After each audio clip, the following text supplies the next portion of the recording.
Yeah, it's an honor to be here today. I'd like to thank Frederic and everyone involved in helping to make this possible. In discussing attitudes relating toward immigrant incorporation in Britain, the first question that immediately arises is, well, how are we to understand the term immigrant in the British context? There's perhaps a tendency amongst the British public to conflate the term immigrant and ethnic minority. And this probably was not terribly problematic in the 1950s and 60s, which Pablo told us about this morning, is when the mass migration of people from the Indian subcontinent and the West Indies began. Today, however, a substantial proportion, majorities or near majorities, of the major ethnic minority groups in Britain are in fact British born. So it's essential at the conceptual level that we distinguish between the terms immigrant and ethnic minority.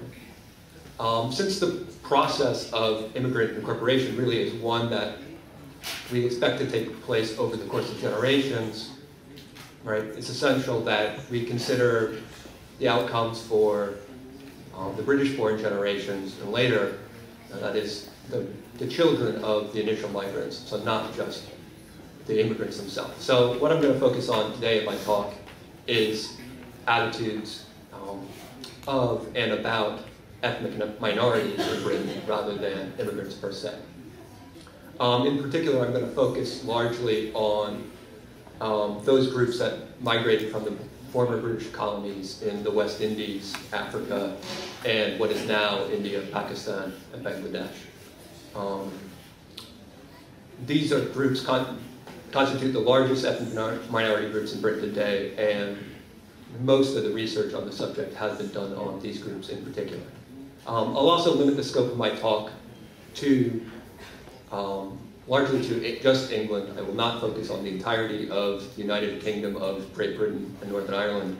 I did this for two primary reasons. First of all, most of the non-white migrants to Britain have settled in England. And second, the issue of national minority groups in Wales, Scotland, and Northern Ireland would render any discussion of national identification far more complicated than I could even begin to deal with in this talk. So what I will do here this afternoon is, first of all, talk about the research that has been done into the ethnic and racial identification of minority groups in Britain, as well as their level of national attachment. I'll then talk about the question of how the spatial concentration of these minority groups affects whites' attitudes towards immigrants and ethnic minorities. And finally, I'll conclude with some suggestions for future research. Now, what the research into the ethnic and racial identities of minority group members suggests is, first of all, really the complexity of these identities. Ethnic and racial identities in Britain are neither fixed nor temporary. That is, oftentimes these identities are constructed in different ways for members of different generations. Second generation will oftentimes understand their ethnicity different than did their parents' generation, the initial migrants. And the growing number of mixed-race individuals in Britain further complicates the construction of group boundaries. At the same time, far from being transitory, these ethnic and racial identities have persisted across generations. And instead of declining in importance as migrants, and especially their children, integrated socially into British society, race and ethnicity, in many cases, have become more important for the British-born generations than they were for the initial migrants. An additional complexity that's revealed by qualitative research is that racial or ethnic identity is often understood differently for members of different groups. While the ethnic categories used by the census that you see here are really a mixture of racial and national origin labels, These really should be regarded as social and political constructions that do not necessarily reflect the way that members of these groups actually think of themselves. For migrants from the Caribbean and their descendants, race has become the most prominent aspect of their group identification. This experience of racial discrimination in particular has fostered a sense of group unity. The development of a common Black identity has largely superseded the initial island-based identities of the immigrants. This seems to hold true both for the immigrant generation and for the British-born generations, though perhaps more strongly for the British-born. At the same time, for members of the various South Asian groups, religion and culture play a more prominent role in identification than do race and color. Identification with the Asian racial category is much lower than identification with specific ethnic or religious communities. In particular, it's been argued that for many British Muslims, Islam is the core political identity. Especially for British-born Muslims, religion provides not only a system of beliefs and morals, but also a sense of ethnic identity.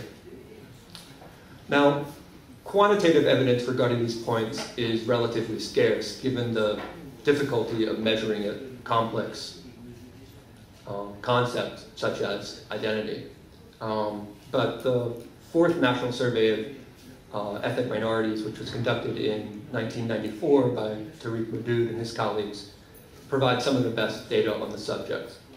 So they found that more than 90% of Caribbeans and South Asians identified with their ethnic group.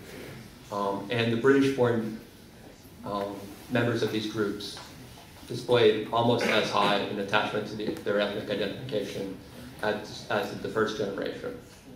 The overall pattern found in the survey, consistent with qualitative research, was that religion was the primary component of most South Asians' ethnic identities, while race or color was the most prominent aspect of the identification of Caribbeans.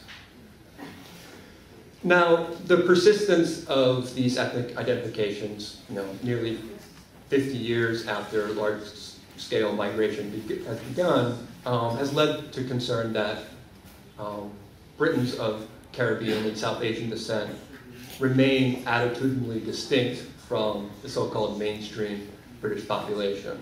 Right?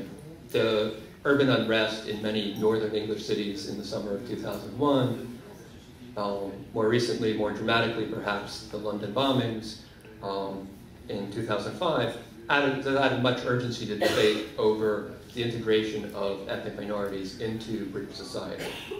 Right? In particular, the commonly expressed fear is that many British-born Muslims do not have any sort of attachment to the nation. Instead, it's thought that perhaps they cling to religious or sort of a transnational Islamic identity. The existing research on the subject, though, suggests that there really isn't such a crisis of identification. First of all, identification with a particular religious, ethnic, or racial group does not seem to preclude identification with the nation as a whole. Some surveys consistently show that ethnic minorities